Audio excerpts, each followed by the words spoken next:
Scientists say there's nothing that we're working on that seems to follow the rules and the laws that we were dealing with yesterday.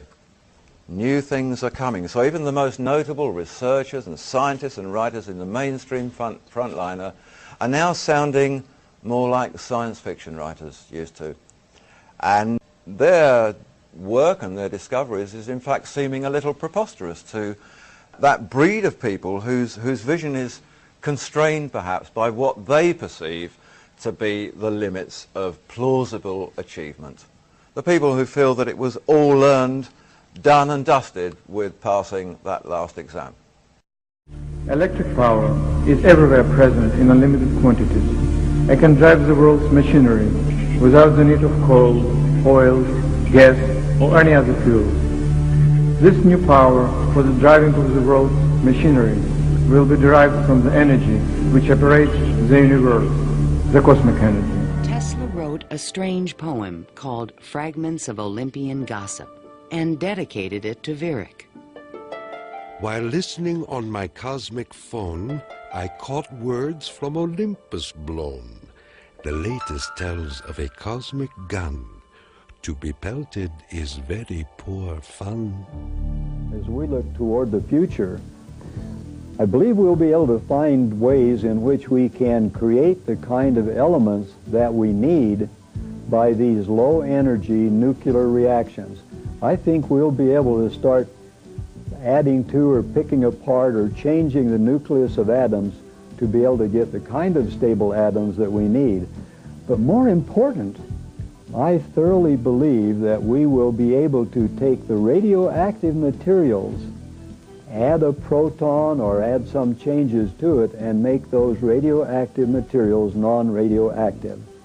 And that is going to be a great boon to our present, to clean up the mess that we've left behind from our atomic bombs, from our nuclear power plants, and of course from things like Chernobyl.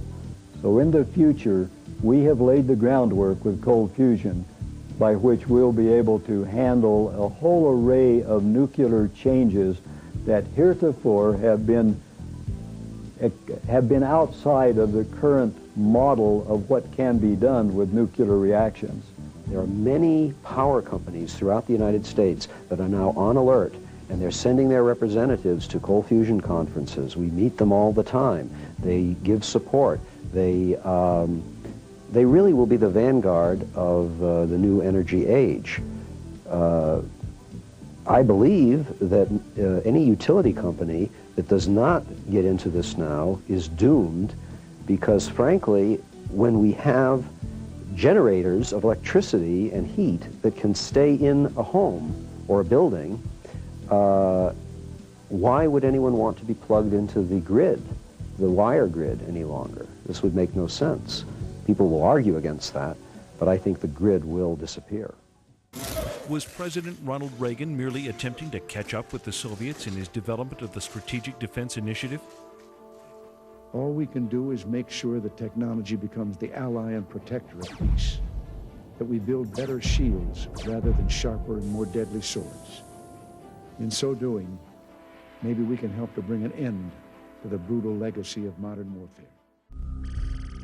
I call upon the scientific community in our country, those who gave us nuclear weapons, to turn their great talents now to the cause of mankind and world peace, to give us the means of rendering these nuclear weapons impotent and obsolete.